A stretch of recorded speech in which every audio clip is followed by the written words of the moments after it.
Bueno, buenas tardes, amigos y amigas. Nuevamente es un placer para nosotros tenerlos aquí. Eh, por favor, si no me escuchan bien, si hay algún inconveniente técnico, me lo hacen saber por el chat. Voy a estar muy pendiente. Eh, Evidencia el interés que tienen, volver a sacar el rato para estar acá con nosotros. Ojalá más personas se nos vayan incorporando de los que estuvieron ayer. Como pudieron ver en el programa, hoy continuamos con la presentación del contenido de la herramienta de diagnóstico estructural, en su pilar 3, que trata sobre el acceso a los mecanismos de reparación judicial, extrajudicial y estatal. Ojalá hayan tenido chance de darle una mirada a la herramienta, a la publicación, porque como vieron ayer, pues es más ágil con una mirada previa antes de ir a los trabajos en grupo. Entonces, la dinámica para hoy es la misma que trabajamos ayer. Vamos a tener dos clases del profesor Humberto y Daniel Pamplona, y luego vamos a pasar a una actividad en grupos donde vamos a seguir con la discusión que iniciamos ayer, pero específicamente en este pilar 3 que se va a complementar con el primero de ayer, y luego una mesa redonda que es un conversatorio entre los y las especialistas. Entonces, ya saben que pueden levantar la mano en cualquier momento. Vamos a habilitar un espacio de preguntas y respuestas para que ustedes intervengan también. Entonces, le dejo la palabra a Humberto para que prosiga con la presentación de la herramienta. Muy bien, muchas gracias Larisa por esta presentación y obviamente gracias al Instituto Interamericano de Derechos Humanos otra vez por darnos la bienvenida para esta segunda sesión. Y también saludo la presencia aquí de la delegación de la Unión Europea y de la Embajada Británica que nos acompañan, y obviamente de todas y todos los presentes, además de el Gobierno de Guatemala, la Procuraduría de Derechos Humanos y demás participantes. Es muy importante la sesión que vamos a ver el día de hoy, porque como vieron ayer, la intención es que no sea que vengan ustedes a escuchar nada más, sino que vengan ustedes a participar y compartir sus experiencias, sus apreciaciones y sobre todo lo que existe en Guatemala, este ejercicio de identificación sobre todo lo que ya hay que puede ser útil para esta agenda de empresas y derechos humanos, tanto en el marco jurídico como político a nivel nacional. Tenemos en el calendario que tenemos una media hora para presentar esta herramienta. Yo calculo que más bien tomaremos unos 10, 15 minutos máximo para hablar de esto y luego procederemos a pasar a los espacios grupales para tener la misma dinámica que ayer, un poco tal vez distinta dependiendo del tema. Y posterior a eso, después de algunas conclusiones también por grupo de trabajo, vamos a tener un conversatorio en el que nos acompañarán personas de diferentes ámbitos. Nos acompaña obviamente mi colega Daniele Pamplona, que ya la conocen de ayer, mi colega Nick Middledorf, que también viene a acompañarnos en esta actividad, Larisa también, y tendremos la participación de Norma Saktik, de FIMI, que nos acompaña el día de hoy, además de una breve intervención de un colega que viene desde el antiguo continente a darnos 5 o 6 minutos de impresiones sobre por qué es importante hablar del tema de reparación y en general del tema de empresas y derechos humanos, con un énfasis marcado en la prevención, pero no solo en la prevención, también en la reparación. La herramienta, que bueno, lamentablemente no la tengo aquí a la mano para poder compartírselas en pantalla, tiene, como ustedes ya pudieron ver seguramente, dos secciones principales. Una que es una introducción al tema, donde se hace un comentario detallado de los diferentes elementos que se abordan en cada uno de los pilares y en cada uno de los principios. Pueden ver, por ejemplo, cómo hay algunas referencias a lo que significa la reparación en el contexto de América Latina en particular, y también algunas referencias a casos, principalmente europeos, pero también de esta región, que nos permiten ver hacia dónde se está dirigiendo la temática en la práctica. Y la segunda parte, que es seguramente una de las más interesantes para ponerla en práctica, es esta herramienta de diagnóstico, que el pilar 3 que vamos a ver el día de hoy aborda diferentes elementos. En primer lugar, aborda la responsabilidad jurídica y la reparación por abusos a derechos humanos relacionados con las empresas. Esto está ligado directamente con el pilar 1, porque obviamente el pilar 1, como veíamos ayer, al menos en mi grupo de trabajo con el que tuve la oportunidad de trabajar, depende en gran parte del marco legislativo de cada país. Identificábamos algunos elementos importantes que obviamente siembran las bases para luego ver los mecanismos en su práctica.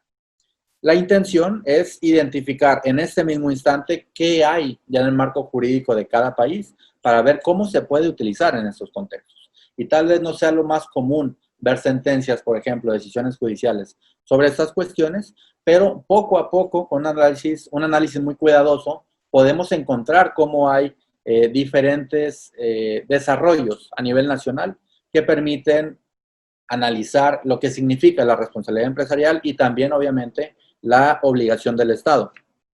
Después de esta sección introductoria, tenemos diferentes elementos aquí plasmados, como es el análisis de los mecanismos judiciales.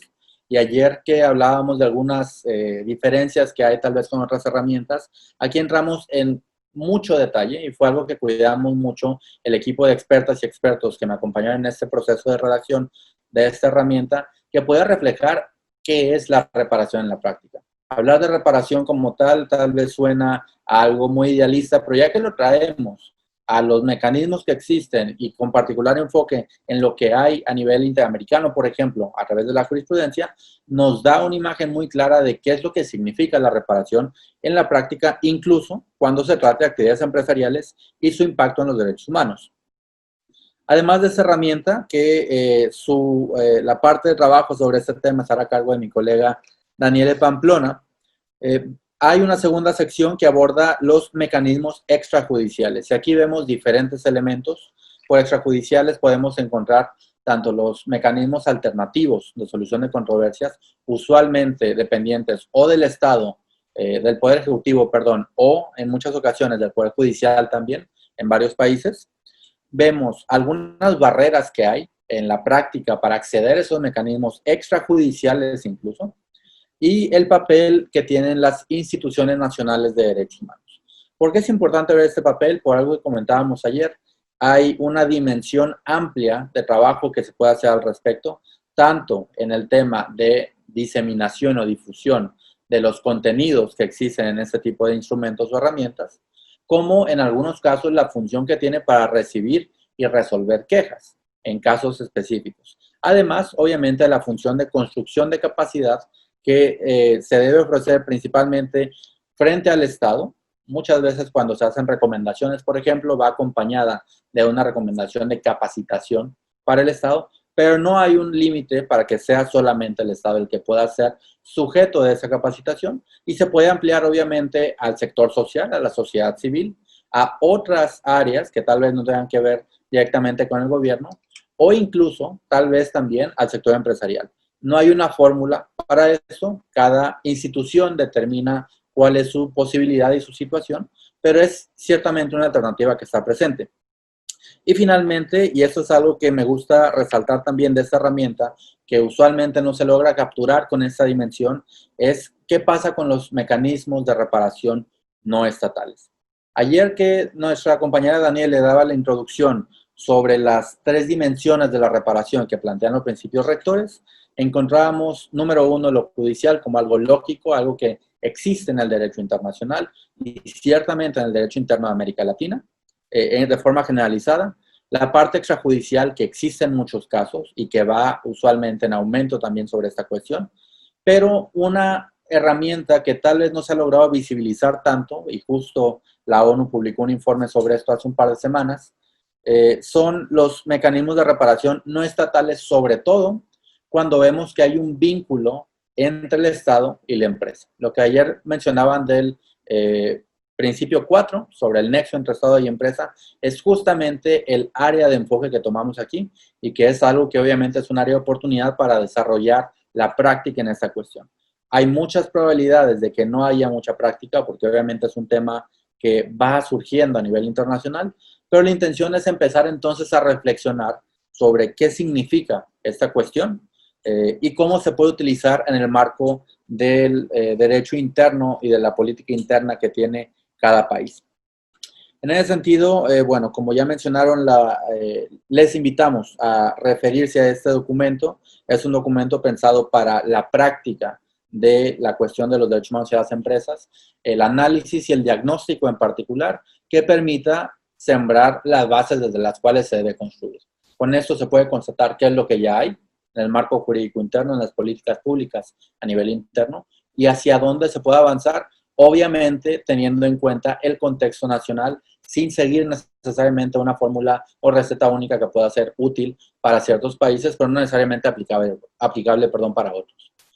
Yo con eso quisiera ir cerrando esta cuestión. No sé si mi colega Daniel quiere hacer alguna intervención en este momento. Muy bien. Entonces, lo que podemos hacer es, de una vez, siendo las 4:15, pasar a los grupos de trabajo. Podemos tomar unos 10 minutos más de lo que está en el programa, que son 50 minutos, para poder trabajar en equipos con este espíritu constructivo que buscamos que exista. Sí, muchas gracias por darme la palabra. Bueno, nosotros discutimos dos temas. Primero,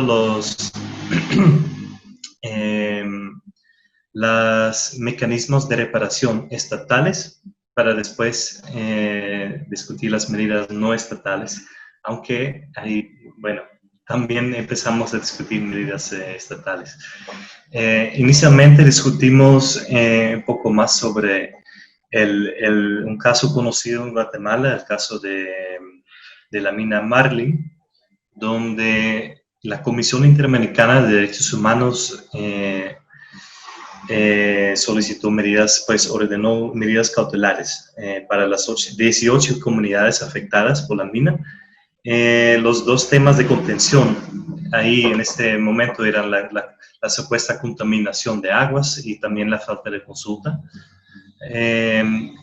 Pero cuando la Comisión Interamericana emitió las medidas cautelares, ya en ese momento la mina ya estaba en su proceso de cierre técnico y además no se logró comprobar la contaminación de aguas en ese caso. Y creo que, si no me estoy mal, los participantes no conocen muy bien cuáles han sido las demás reparaciones y han sido cumplidas por la empresa. Yo pregunté un poco sobre, bueno, qué empresas o qué mecanismos propios de las empresas existen. Un participante se refirió a una empresa minera, se me olvidó su nombre, de la empresa, pero que sí, efectivamente tiene un mecanismo de quejas y parece que está funcionando bien. Entonces hay un caso positivo. Y luego pasamos bastante tiempo discutiendo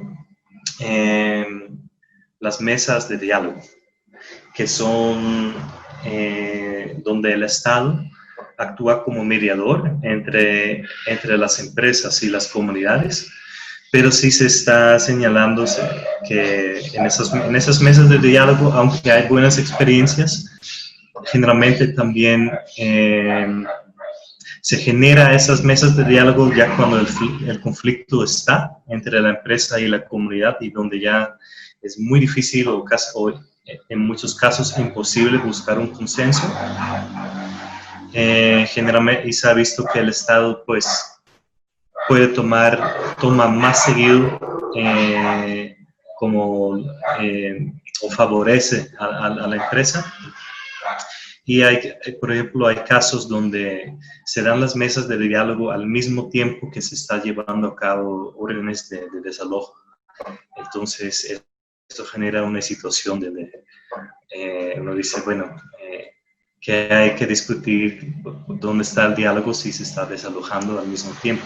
Y en casos como esta, la PDH también se retira de las mesas de diálogo porque siente que ya no es un espacio adecuado para atender esos conflictos, ¿no? Y a nivel de la sociedad y también en el escenario privado, de las empresas privadas, todavía hay muy pocas iniciativas, ¿no? de hacer protocolos, etcétera, de reparación. Entonces es un tema muy nuevo en Guatemala que todavía falta mucho discutir y trabajar. Esto. Muy bien, muchas gracias. Daniele, quisiera pedir lo mismo en un par de minutos, por favor. Claro, nosotros tuvimos una discusión muy buena y en general sobre las medidas judiciales y en general concluimos que sí hay marcos que permiten la responsabilidad civil extracontractual, la responsabilidad penal de personas, de empresas y de los directivos, la administrativa, la ambiental y la laboral. Lo que hay es que son leyes muy amplias y tenemos sanciones, pero las sanciones no son fuertes el suficiente para alcanzar que sean didácticas, por ejemplo. Entonces, por ejemplo, si hay multas administrativas, los valores son muy bajos y esto es un problema. Hay un problema estructural de educación. Entonces, cuando se logra tener, por ejemplo, los tribunales laborales que son especializados, los jueces no tienen conocimiento suficiente sobre el tema para poder dictar sentencias adecuadas. Esto ocurre en varios niveles, mismo con el conocimiento de que nos brindó una de las participantes de varias iniciativas de la Unión Europea justamente para capacitar diferentes actores. Una otra cosa que apareció mucho fue la incapacidad del sistema judicial como un todo de hacer frente al poder económico. Es algo que hablamos ayer también, y aunque no había una unanimidad de la sensación de que la justicia tiene un dueño, la cooptación por las empresas apareció por más de una vez. Por un otro lado, nos fue apuntado que si hay una cooptación, si hay hasta dificultad, por algunas veces las empresas quieren hacer algo que es adecuado y el Estado las impide. Entonces, nos fue apuntado por lo menos 2 casos en que eso también ocurrió. Y creo que era esto. Es más la dificultad del sistema como un todo, de tener funcionarios que puedan, cuando quieren y cuando son capaces, porque conocen el tema, que quieran entonces decidir cosas adecuadamente, pero no hay seguridad suficiente, medidas de seguridad suficiente para que puedan enfrentar al poder. Es esto, Humberto. Muchas gracias, Daniele. La parte que me tocó a mí, que fue sobre los mecanismos extrajudiciales, tuvimos una conversación animada donde sí, evidentemente, destacaron los retos para el Estado en términos de falta de confianza, de falta de capacidad, de falta de voluntad en muchas ocasiones desde el gobierno para abordar los problemas que hay y lo que decían también, una cooptación desde el sector económico, el sector privado. Pero salieron algunos puntos interesantes como la relevancia de pensar en los mecanismos de conciliación o mediación como algo institucional y proactivo más que reactivo, cuando la situación tiende a ser reactiva actualmente. Pero bueno, además de eso, se señalaba la importancia de la Procuraduría de Derechos Humanos en estas funciones, en el acompañamiento que se da, pero las dificultades propias también de poder avanzar más allá de, bueno, lo que el Estado en muchas veces marca como línea sobre el desarrollo económico, independientemente de las afectaciones que pueda haber para otros grupos. Se identificaron varias herramientas o mecanismos que están disponibles en materia laboral, en materia ambiental. Se mencionó, por ejemplo, también brevemente el tema de el Ministerio de Energía y Minas, por ejemplo, y que podrían tener tal vez un papel que desempeñar en esto desde la lógica de regulación. Pero bueno, es una serie de desafíos estructurales en particular que existen en el Estado como en toda la región, y no solamente en esa región, a nivel mundial es un desafío que hay y en el que hay que ir avanzando progresivamente para tratar de reducir al máximo las afectaciones a derechos humanos y fomentar, en los casos que sea necesario y posible, un desarrollo realmente sostenible que parta de la base del respeto a los derechos humanos, porque sin esa base la sostenibilidad no queda más que una cuestión económica, que no es lo que se busca con esta reactivación a nivel mundial. Quisiera dar paso a la última parte de esta sesión de 2 días, faltando unos 45 minutos más, o sea que tendremos tal vez unos 40 minutos para esta actividad, que es un conversatorio en el que tenemos la oportunidad de escuchar a Daniele Pamplona, que ya conocen desde ayer, a Nick Middledorf, que también conocen desde ayer. Hoy nos acompaña además la colega Norma Sactic, de Guatemala, que viene muy bien y muy altamente recomendada por el Foro Internacional de Mujeres Indígenas, como abogada y profesional que tiene especialización en cooperación, si no me equivoco. Y además tenemos, para empezar el día de hoy, un pequeño video de un colega que seguramente algunas o algunos de ustedes conocen, Andrés del Castillo, que trabajaba anteriormente en la ONG DOCIP, el Centro de Información sobre Pueblos Indígenas y Documentación sobre Pueblos Indígenas en Ginebra, y que actualmente ya está en otra función, así que lo que hoy nos comparte es meramente a título personal como académico y a través de varios escritos que ha desarrollado sobre el tema. Quisiera pedir, Larisa, si nos pueden apoyar con eso. Listo. Gracias. Agradezco la invitación para participar en este seminario y reitero mis felicitaciones por la herramienta de diagnóstico estructural que están lanzando, que de seguro traerá beneficios a quienes la utilicen y en última su mejor entendimiento del tema que nos ha tenido reunidos por los últimos 2 días.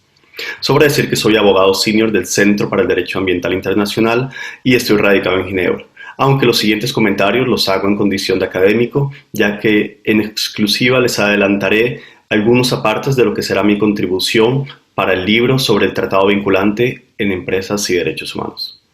Les dejaré algunas ideas claras sobre la debida diligencia que debería en principio servirles de apoyo para los avances normativos en el caso de Guatemala y la obligación del Estado frente a este aspecto.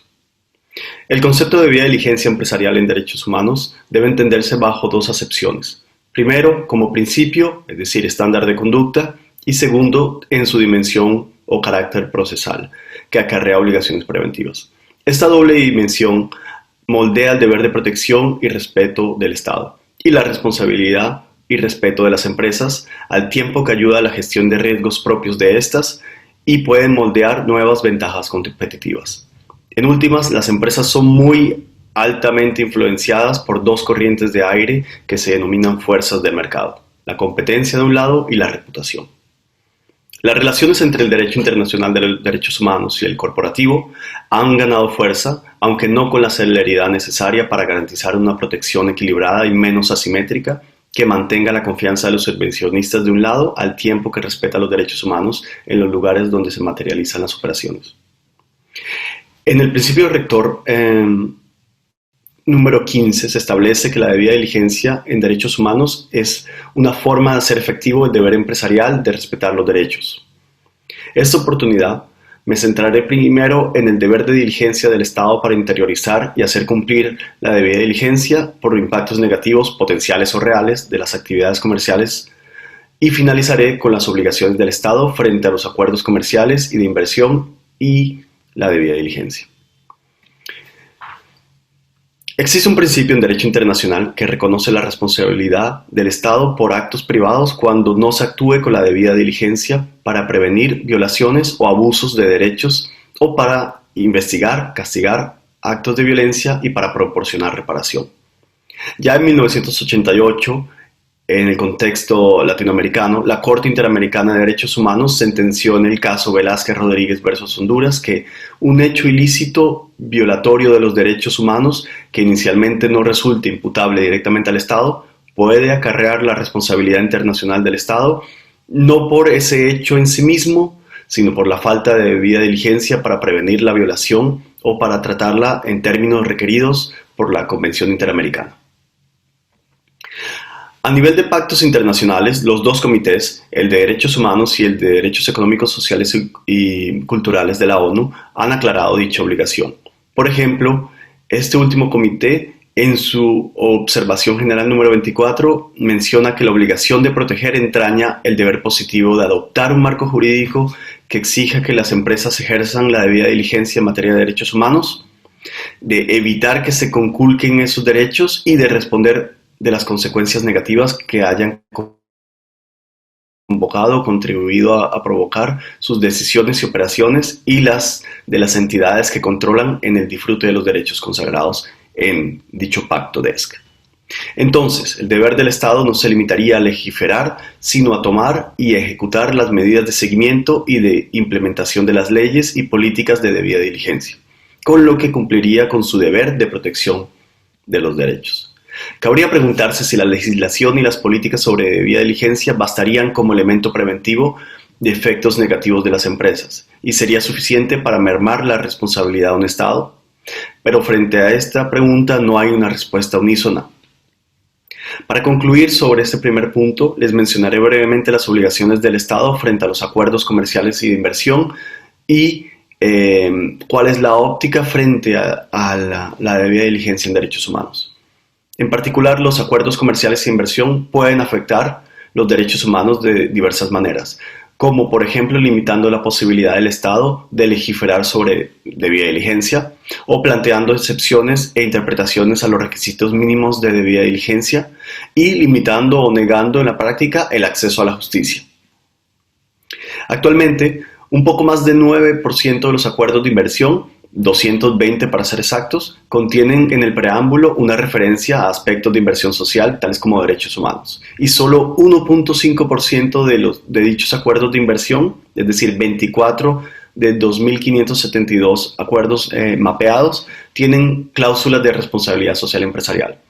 Pero, en contraste, 75% de dichos acuerdos, es decir, 1.912 sobre 2.572, contienen cláusulas de no derogación, es decir, cláusulas donde en caso de conflicto de los acuerdos con otras normas, se aplican normas más favorables a los inversores. El principio rector 9, o principio Ruggie, establece que los estados deben mantener un marco normativo nacional adecuado para asegurar el cumplimiento de sus obligaciones en derechos humanos cuando concluyen acuerdos políticos sobre actividades empresariales con otros estados o empresas, por ejemplo, a través de tratados o contratos de inversión. Aclarando y hablando de estos dos puntos, no me resta más que agradecer a los organizadores y desearles salud en estos momentos de zozobra. Muchas gracias a todos los participantes. Muy bien. Bueno, imagino que tal vez algunas y algunos de ustedes tengan el gusto de conocer a Andrés. Saben que es un aliado desde hace muchos años en estos temas.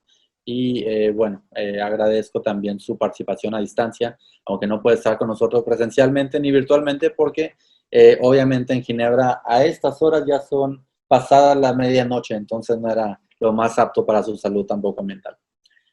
Como ya escucharon, vamos a tener este panel con estas tres personas que nos van a acompañar en la exposición. Presento muy brevemente a Daniela Pamplona, que es profesora de titular de la Pontificia Universidad Católica de Paraná, en Curitiba, y es además subdirectora de la Academia Latinoamericana de Derechos Humanos y Empresas. Ya había mencionado a la colega Norma Sacti, que es abogada y que viene recomendada por el Foro Internacional de Mujeres Indígenas. Y quiero también presentar muy brevemente a nuestro colega Nick Middledorf, que es estudiante de doctorado en la Universidad de Columbia Británica y que fue también consultor para el Instituto Interamericano de Derechos Humanos. La forma en que vamos a hacer esto es que voy a ir planteando algunas preguntas a las y los colegas y al final dejaremos tal vez unos 5 minutos, tal vez un poquito más dependiendo, para preguntas, aunque tenemos ya poco tiempo, en realidad unos 30 minutos para este conversatorio, con la idea de escuchar diferentes voces sobre el tema. La primera pregunta, que es una pregunta para Norma, para Daniele, para Nick, para los tres, es cómo han impactado y cómo pueden impactar los principios rectores sobre las empresas y los derechos humanos. ¿Qué es lo que vemos a nivel regional en particular? ¿Y qué vemos en particular en el caso de Guatemala, que es el posible impacto que tiene? No sé quién quiera tomar la palabra primero. Tal vez Norma, para darle la bienvenida.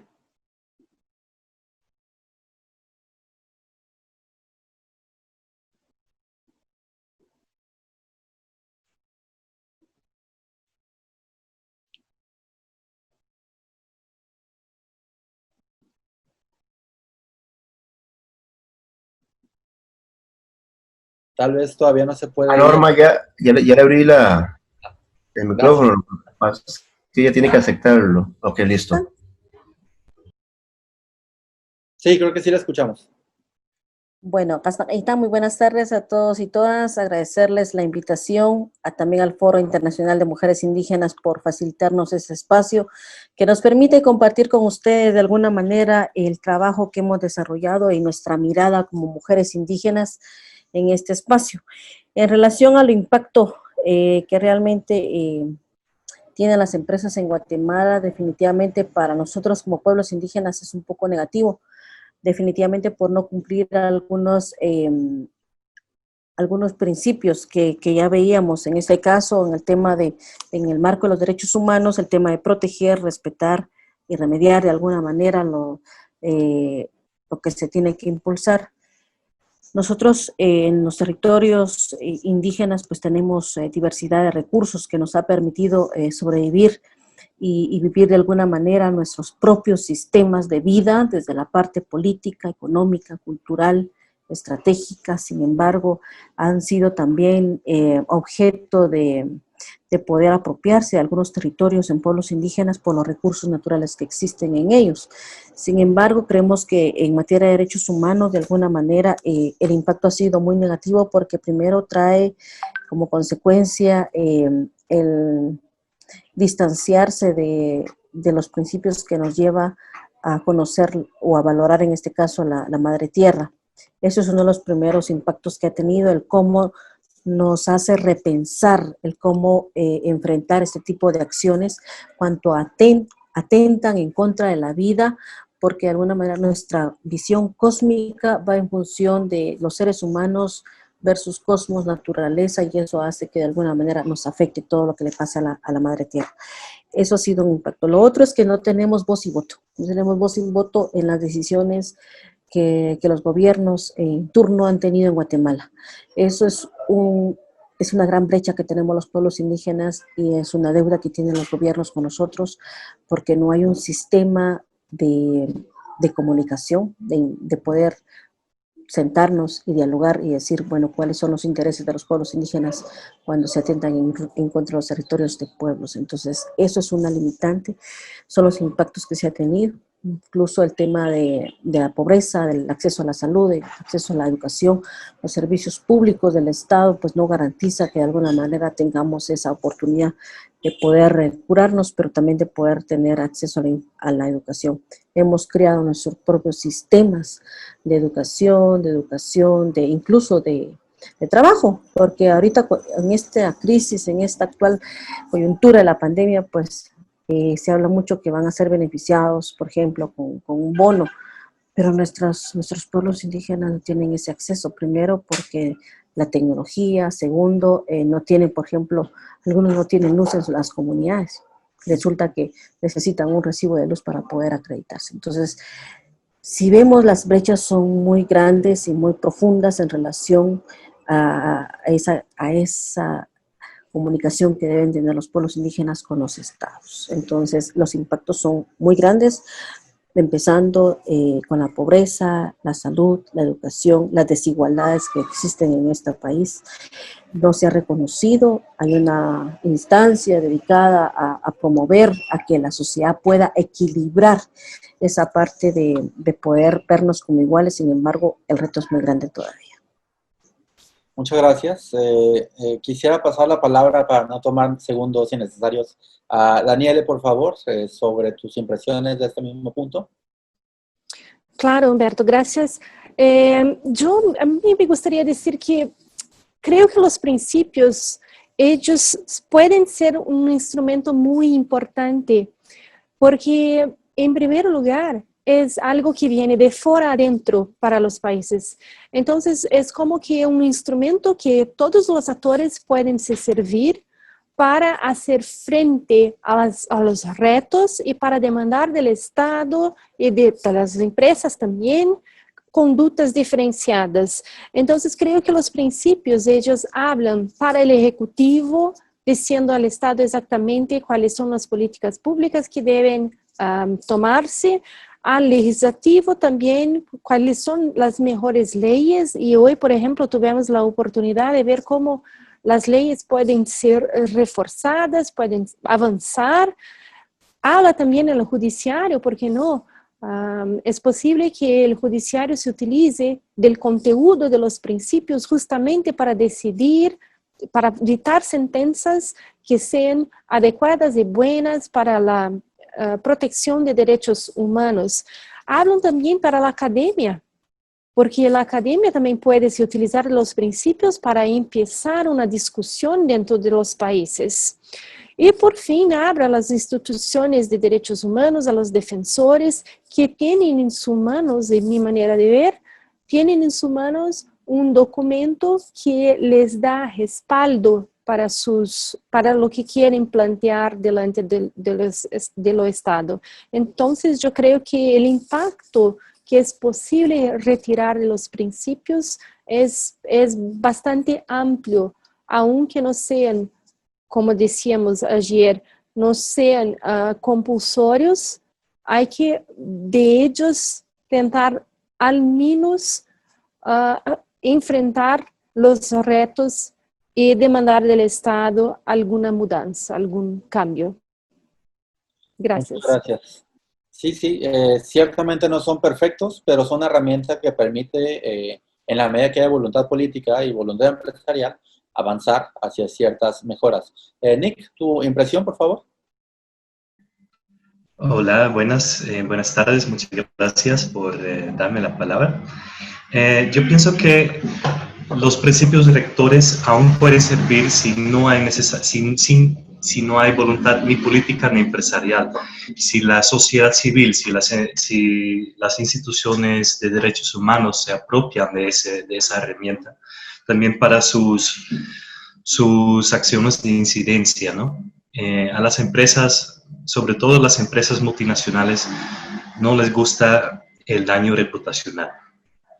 Entonces, creo que ahí hay una oportunidad para usar los principios rectores para responsabilizar, para llamar a las empresas sobre su responsabilidad que tienen en su conducto y en los territorios con las comunidades las cuales se están afectando.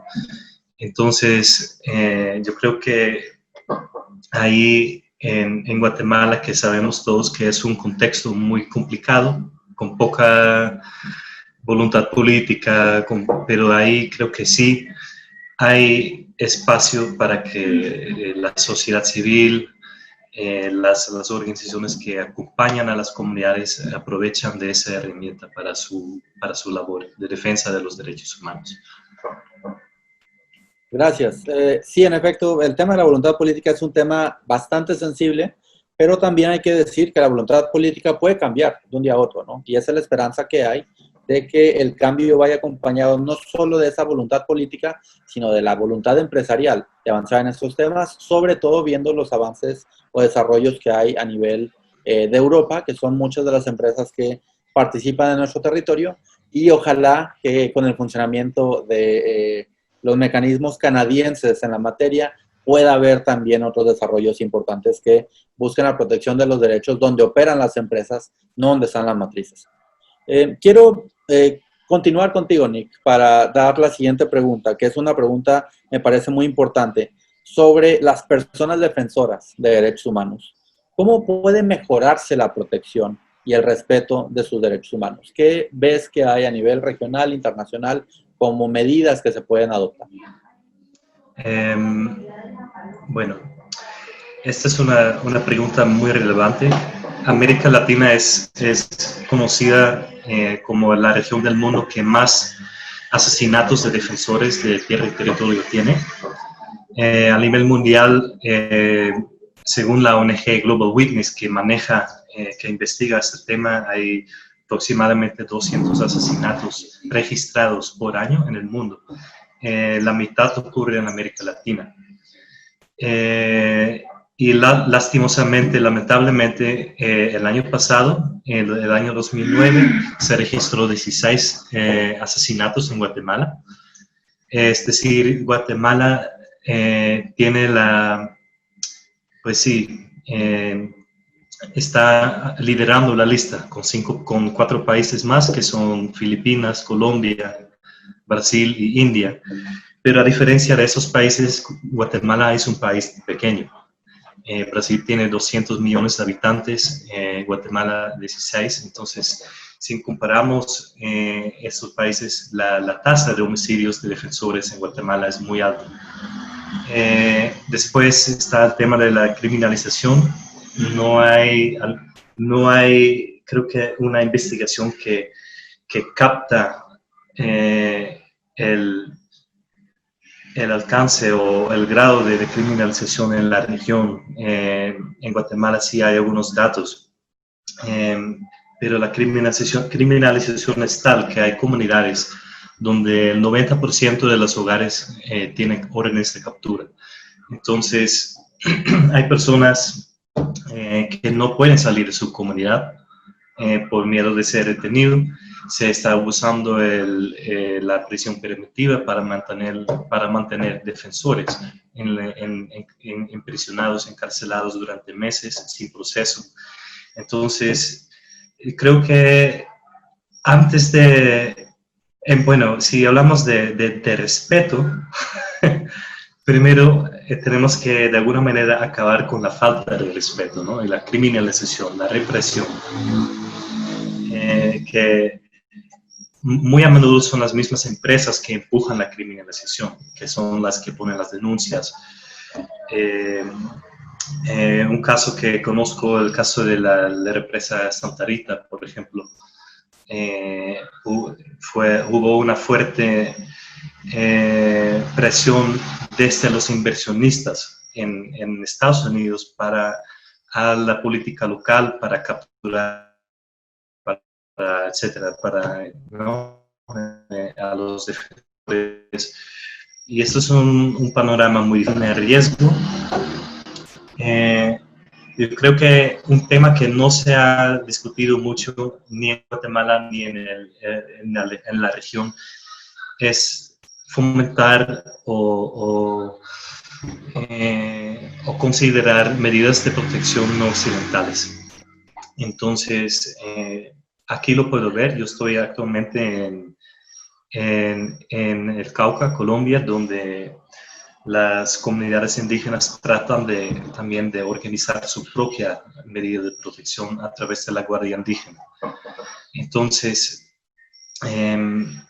y como ejercicio de autonomía, también eso es un derecho que tienen los pueblos indígenas, la autonomía de organizar sus propias estrategias y mecanismos de protección. Siempre, claro que sí, estas iniciativas necesitan ser respetadas y respaldadas también por el Estado. Entonces ahí hay una responsabilidad también. Muy bien, muchas gracias, Nick. Quiero pasar a tocar otro tema que obviamente no podemos dejar de hablar cuando hablamos de empresas y derechos humanos, y hubiéramos querido tener la presencia de algún representante de empresas aquí, pero bueno, no fue posible organizar la agenda para lograr coincidir.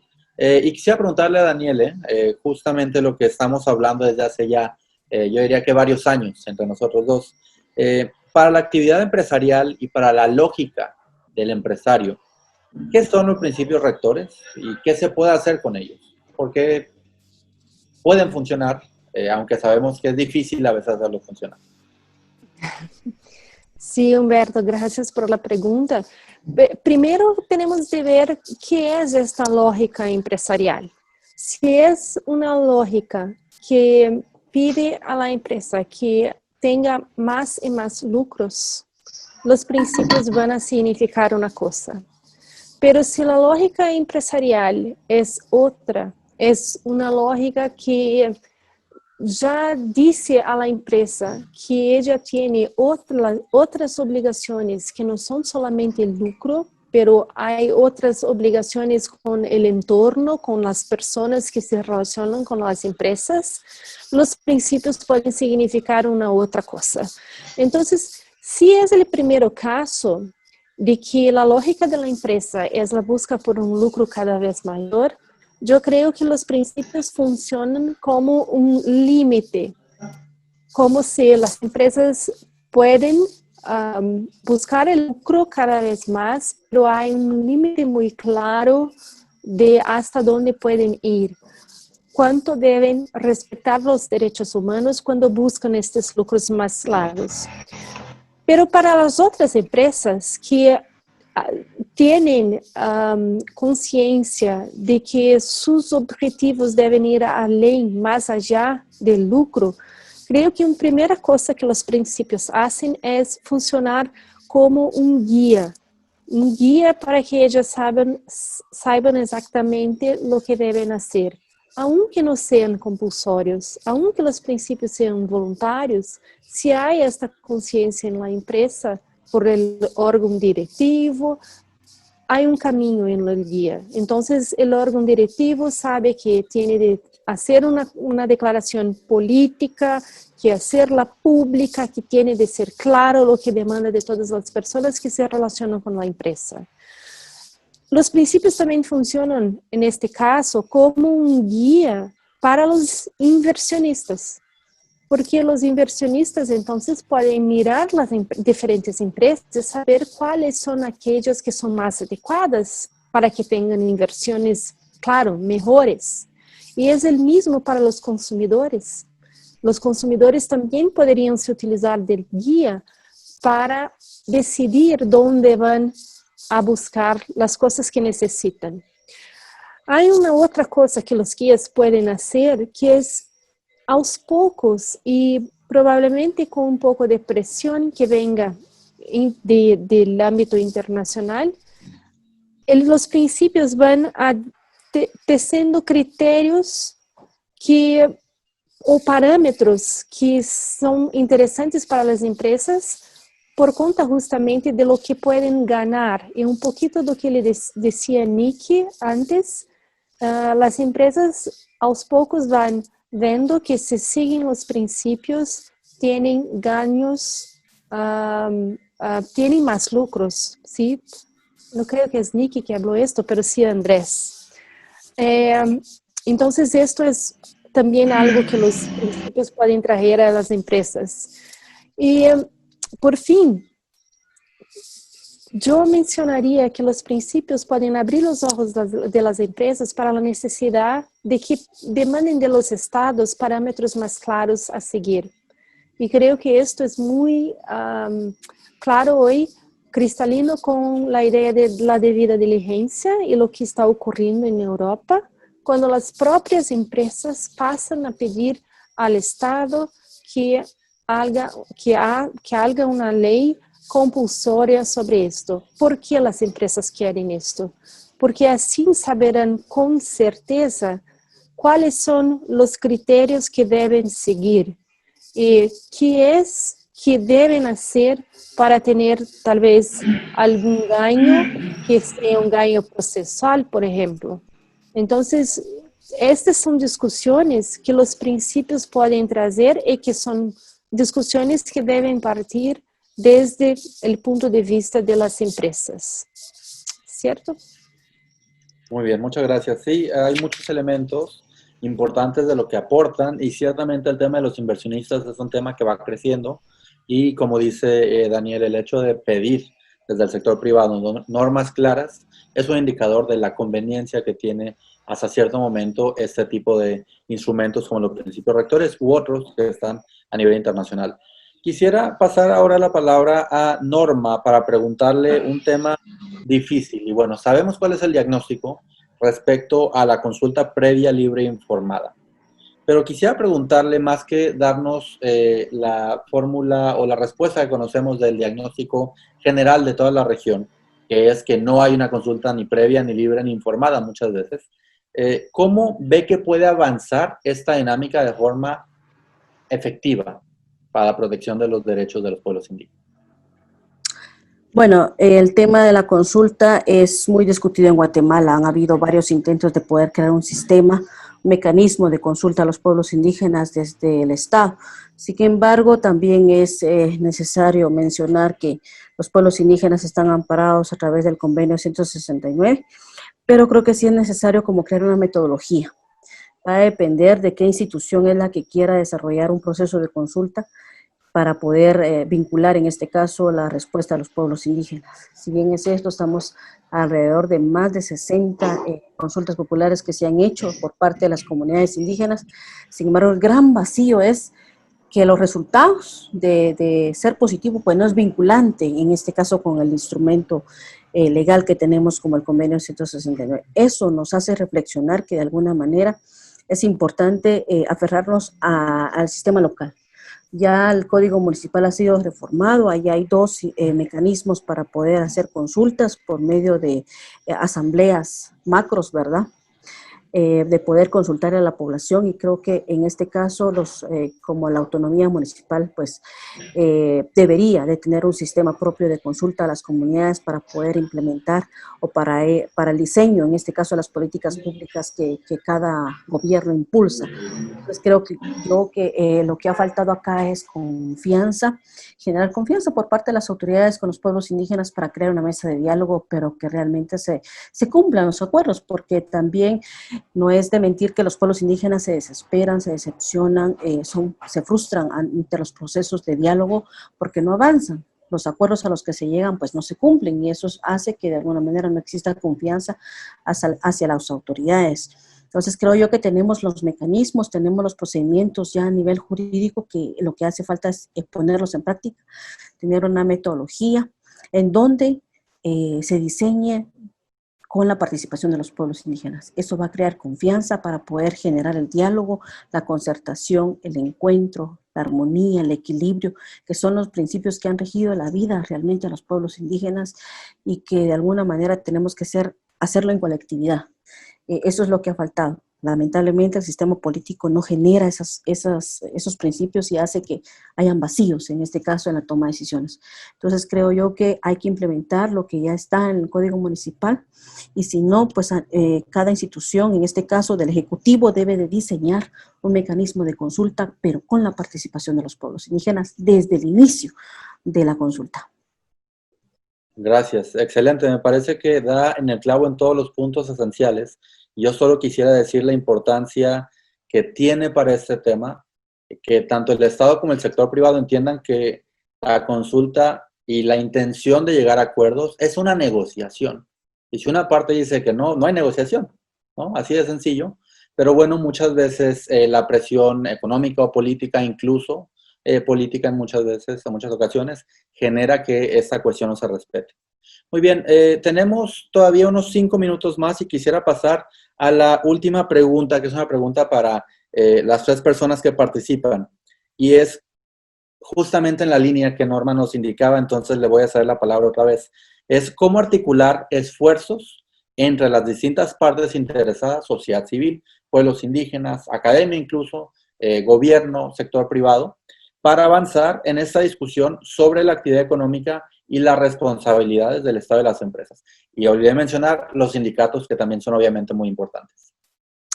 Creo que tenemos un sistema importante en Guatemala, que es el sistema de consejos de desarrollo urbano rural. Ahí encontramos varios sectores aglutinados: mujeres, pueblos indígenas, empresarios, organizaciones indígenas, y eso nos puede permitir precisamente, es un espacio de consulta, porque ahí se van a diseñar las propuestas que tienen para mejorar el desarrollo de las comunidades.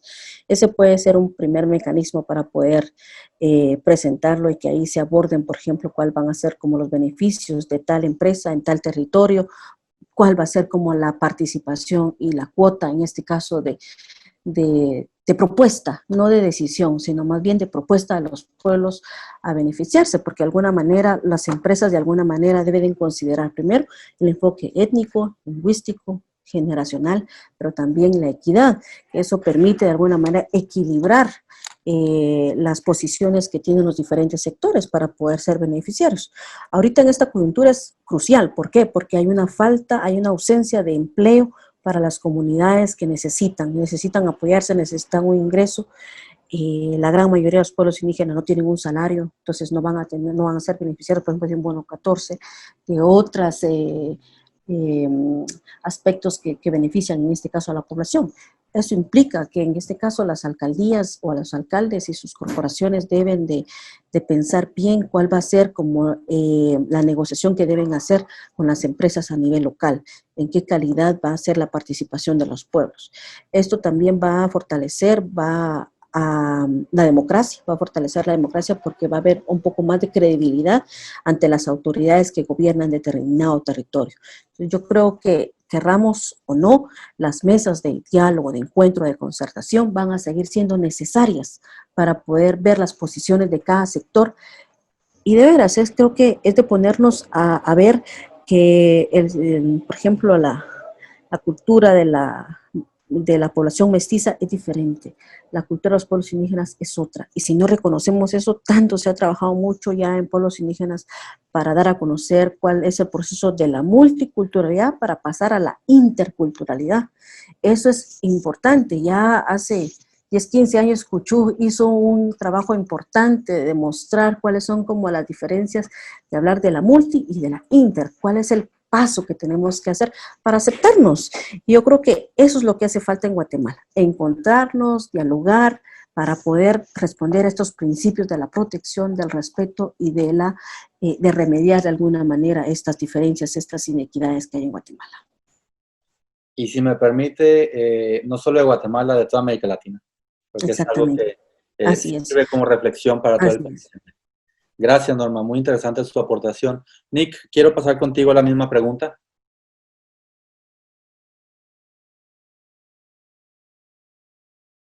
Pero estás en silencio. Creo que hay que abrirle el micrófono, me da la impresión. Listo, sí. Sí, no, estoy totalmente de acuerdo que necesitamos, y yo creo que lo fundamental, como ya dijo la señora Norma, necesitamos pasar de la supuesta multiculturalidad a la interculturalidad, donde el mundo occidental también empieza a comprender que la visión occidental de desarrollo no es universal. Entonces, claro, las comunidades indígenas, también afrodescendientes y también, yo diría, algunas comunidades campesinas también, tienen necesidades y necesitan actividad económica, pero no toda la actividad económica es bienvenida, o por lo menos no es bienvenida con algunos criterios, y yo creo que es importante en estados, en países como Guatemala, ¿no? En toda Latinoamérica, reconocer que los pueblos indígenas tienen autonomía en sus territorios, entonces ellos pueden reclamar y ejercer esa autonomía, y eso incluye que las empresas, que no necesariamente tienen que estar fuera de esos territorios, pero que tienen que respetar las leyes, las normas que existen, que rigen dentro de esos territorios, y que las actividades económicas que proponen, o que mejor, que tienen que proponer conjuntamente, sean adecuados, culturalmente adecuados, que la necesidad que existe. Entonces, y hay un papel fundamental también para la academia, para el sistema de educación, creo que sí, abrirles los ojos, abrirle los ojos al mundo entero, que existe más que una sola visión, o más que una sola forma de ser y actuar en el mundo, ¿no? Y que tenemos que respetar esa diversidad. Yo creo que si logramos eso, si logramos el respeto a la diferencia, creo que las empresas, creo que se puede también superar muchos de los conflictos que hoy en día existen. Sí, eso sería. Muy bien, muchas gracias, Nick. Sí, hay muchas áreas en las que todavía se puede trabajar en esos temas. Y justamente por eso quiero hacer la palabra ahora a Daniela para una reflexión final sobre cómo articular estos esfuerzos entre las diferentes partes interesadas.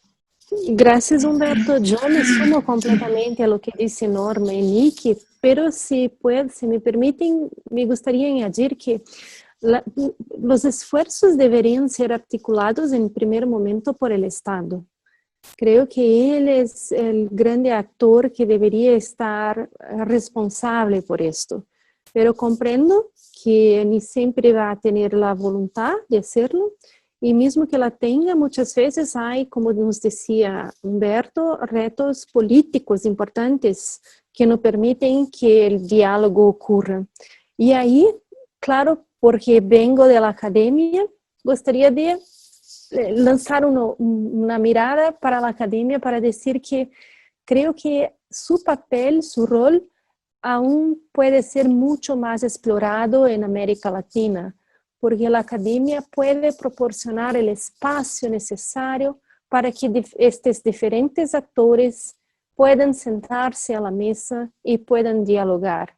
Entonces, yo creo que hay profundas disputas entre los actores que la academia puede tener un rol importante para aproximarlos. Y este es un esfuerzo que la academia aún no tiene en la mano, aún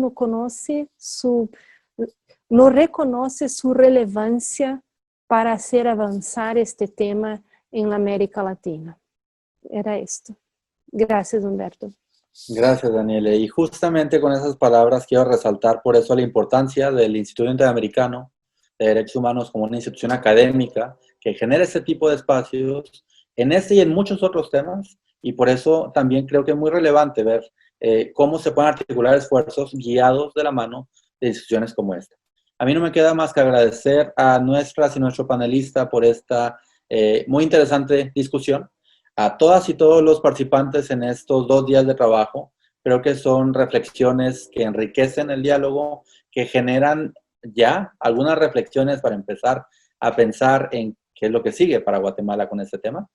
Y bueno, obviamente al Instituto Interamericano por la oportunidad y la invitación para participar en esta actividad que a mí me ha dejado muy satisfecho. Quiero pasar la palabra a Larisa para unas palabras de conclusión, y muchas gracias a todas y todos por su participación e intervención. Pues en efecto, la aspiración del instituto siempre ha sido ser reconocido como un interlocutor útil, válido entre la sociedad civil y el Estado en la generación de acuerdos de este tipo. Entonces, por favor, tómennos en cuenta para cualquier asistencia técnica que requieran. Como dijo Humberto, en este tema y en otros más que estamos trabajando, si necesitan capacitación, si necesitan apoyo con alguna metodología, si necesitan apoyo, por ejemplo, aplicando este diagnóstico que nosotros hicimos y esas preguntas orientadoras, entonces por favor acérquense, y pues esa es nuestra misión, y el éxito de esa misión radica pues también en las solicitudes que ustedes nos hagan. Muchísimas gracias, yo me doy por satisfecha también con este encuentro. No sé si alguien quiere que le habilite la palabra para alguna pregunta final o alguna reflexión final. Y pareciera que no, en todo caso tienen nuestros contactos. Yo les voy a escribir a todos los que permanecimos hasta el final porque me gustaría hacer como una red de contactos para los que nos conocimos acá, si quieren seguir conversando de este tema, seguirnos comunicando para futuras actividades. Entonces les voy a intercambiar esa lista de correos para que sigamos en contacto. Yo estoy pendiente de enviarles la publicación física a quienes me la solicitaron, y pues espero que nos veamos pronto, que superemos rápido esta pandemia, y si no, pues tenemos estos canales para seguir en contacto. Muchísimas gracias a Humberto, que ha liderado este proceso, a Nick, que siempre ha sido incondicional con el IDH, a Daniel, que recién la estoy conociendo con esta actividad, con este proyecto, y a Norma. Muchísimas gracias por su calidad y por su calidez también al recibir a los participantes, y muchísimas gracias a todos y todas. Muy bien, pues buen fin de semana a todas y todos. Mucho gusto. Hasta luego. Gracias, gusto. Gracias, feliz tarde. Gusto, hasta luego. Gracias. Gracias. Gracias por estar, por compartir. Gracias. Feliz tarde. Gracias a todos, hasta luego. Gracias a todos. Hasta luego. Feliz tarde, feliz noche para otros desde Guatemala. Hasta luego. Gracias por todo. Gracias, feliz tarde.